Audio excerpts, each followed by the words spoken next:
मैं यहां आपके समक्ष आई हूं एक ऐसा हत्याकांड 2022 में जिसने ना सिर्फ उत्तराखंड को बल्कि समूचे देश को झकझोर दिया था। एक भावुक करने वाला वो पल था, आप सब विदित होंगे, अंकिता भंडारी हत्याकांड से। 30 मई को अंकिता भंडारी हत्याकांड में लोअर कोर्ट कोटद्वार ने अपना फैसला सुनाया। 2 साल 9 महीने चलने वाली सुनवाई का फैसला आया, जिसमें मुख्य आरोपी और उसके साथ 2 सह आरोपियों को कठोर आजीवन कारावास के साथ साथ मुख्य आरोपी को 72,000 और दोनों सह अभियुक्तों को 62,000 की पेनल्टी पड़ी है।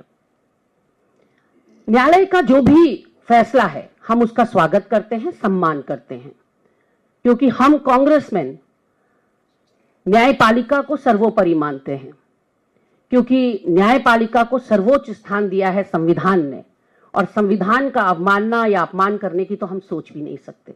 तो न्यायपालिका का ये जो फैसला आया है वो शर्मा थे, लेकिन साथ ही साथ हम ये जोड़ना चाहते हैं कि ये फैसला अधूरा है, इसलिए क्योंकि न्यायपालिका ने तो न्याय किया, उनके समक्ष जितने भी सबूत और तथ्य प्रस्तुत किए गए उन्होंने उसकी बिना पर जो फैसला दिया वो अपने आप में नजीर है।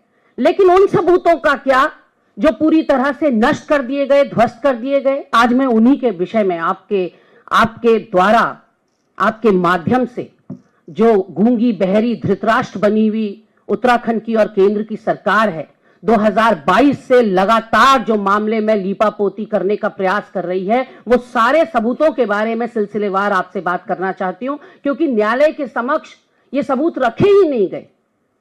पहले दिन से इसको अंडर द कार्पेट पुश करने की कोशिश की गई।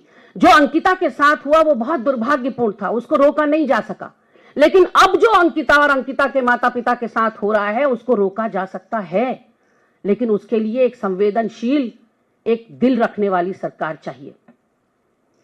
मैं शुरुआत से अगर बात करूं तो अंकिता भंडारी श्रीकोट पौड़ी जिले की रहने वाली एक छोटे से गांव से आती है वो बच्ची, और 19 साल की उम्र में वो अपनी उम्र से ज्यादा परिपक्व हो जाती है, इसलिए क्योंकि घर की आर्थिक स्थिति अच्छी नहीं थी। ये पता चलता है उस चिट्ठी से जो उसने अपनी मां को लिखी कि मैं रिसेप्शनिस्ट की नौकरी पा गई हूं वनंतरा रिजॉर्ट ऋषिकेश में, और पहली सैलरी जब आएगी मां तो मैं घर की टपकती छत ठीक कराऊंगी। तो आप सोच सकते हैं कि किस यातना से वो परिवार गुजर रहा था और किस मजबूरी में उन्होंने अपनी छोटी सी बच्ची को दहलीज पार करने के लिए इजाजत दी होगी। बहुत आसान नहीं है उत्तराखंड में। उत्तराखंड का व्यक्ति बहुत स्वाभिमानी होता, वो नमक के साथ रोटी खा लेगा, लेकिन अपनी बच्चियों को बाहर काम पर नहीं भेजता। इनको भेजना पड़ा, इनकी मजबूरी थी।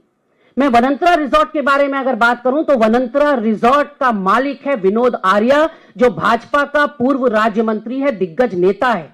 उस विनोद आर्या का पुत्र है मुख्य आरोपी पुलकित आर्या, और ये जो रिजॉर्ट है वनंतरा रिजॉर्ट, ये अवैध रूप से निर्माण इसका हुआ है। निशंक सरकार में ये भूमि विनोद आर्या को लीज में दी गई थी आयुर्वेदिक दवाखाना, ड्रग फैक्ट्री खोलने के लिए।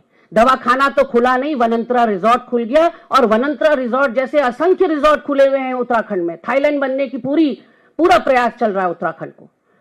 तो विनोद आर्या जो दर्जाधारी मंत्री थे, दायित्वधारी मंत्री थे भाजपा की सरकारों में, उनके पुत्र पुलकित आर्या और उसके 2 दोस्त सौरभ भास्कर और अंकित गुप्ता ने इस कृत्य को अंजाम दिया।